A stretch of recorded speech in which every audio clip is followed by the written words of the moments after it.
I woke up, remember it being a beautiful day, didn't know normally had to get up early, so I slept in. And I just remember thinking, it's a really nice day out. I can just be with friends. I was actually deployed with the United States Marine Corps at the time. Funny enough, I remember the exact outfit I wore that day. Sitting in my boss's office installing a software update. Conference, so I went up to the library. September 11th changed my life entirely.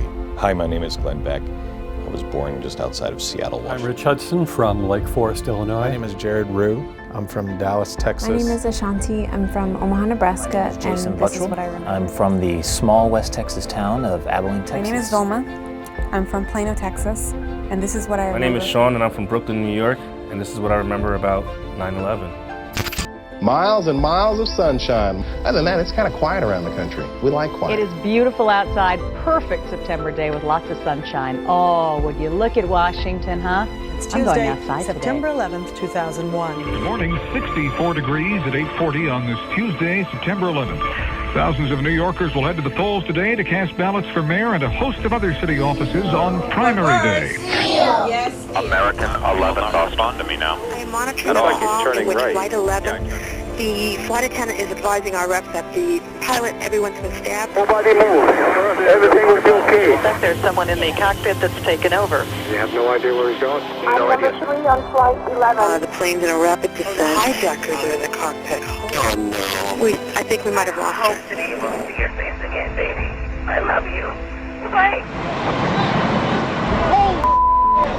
Kennedy Tower reports that there was a fire at the World Trade Center. I understand that there has been a plane crash on the southern tip of Manhattan. A plane has crashed into the World Trade Center in New York, 8:52. Lots of thick black smoke coming from the top of the World Trade Center.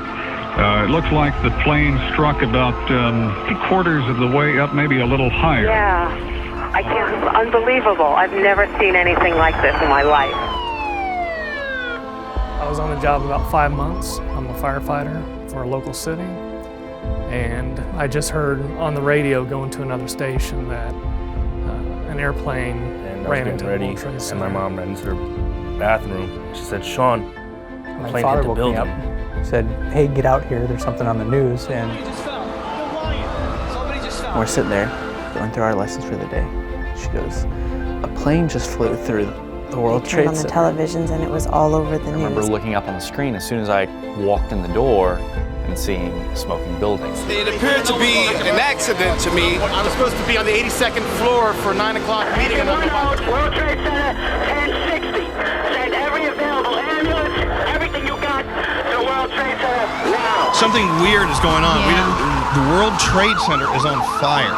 We turned on the TV, and as soon as we turned on the TV, Looked at the TV, and that's when the second plane hit. I remember watching the second plane hit the second tower. What's this other jet doing? What the hell is that? Holy Oh my God!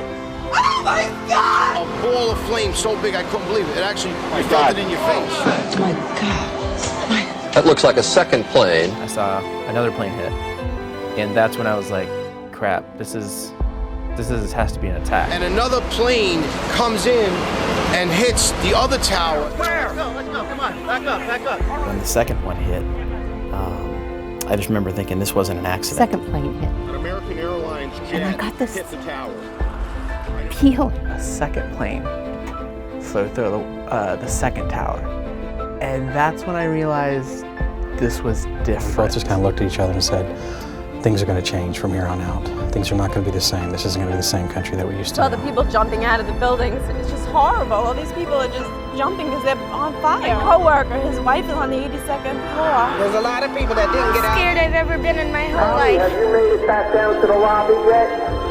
The elevator's screwed. I've got injured people up here on 70. Highway 1 car. We need it for an escort to the hospital for a fireman.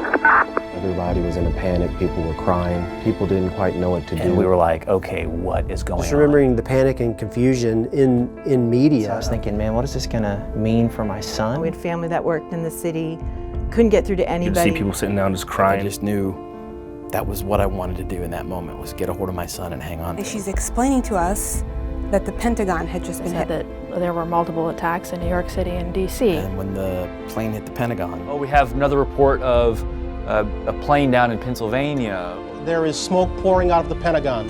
just got more serious and more serious and more serious. You know, pieces flying out, papers. Oh my God!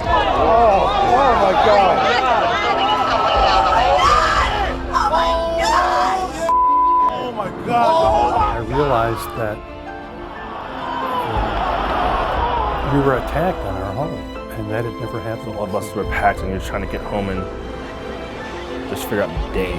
How are we going to recover from this? I think the freakiest thing out of that whole week or two was every time you'd leave your house, you'd look up and there were no planes. The captain of the ship bowed to the Marine commander.